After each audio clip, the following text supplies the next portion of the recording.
good morning দেৱদা good morning good morning কি জেগা এইটো পাণ্ডু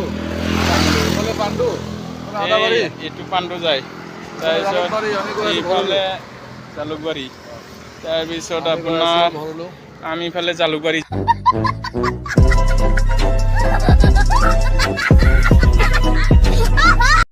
কিবা মালিগাঁও যাম এইটো পাণ্ডু আৰু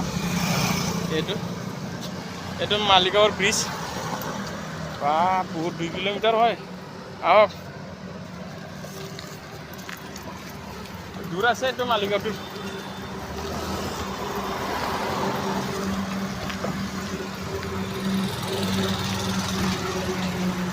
মজা দেৱতা ঘামি গেছি ন আৰু যি ৰ'দ দিছে বলা আগত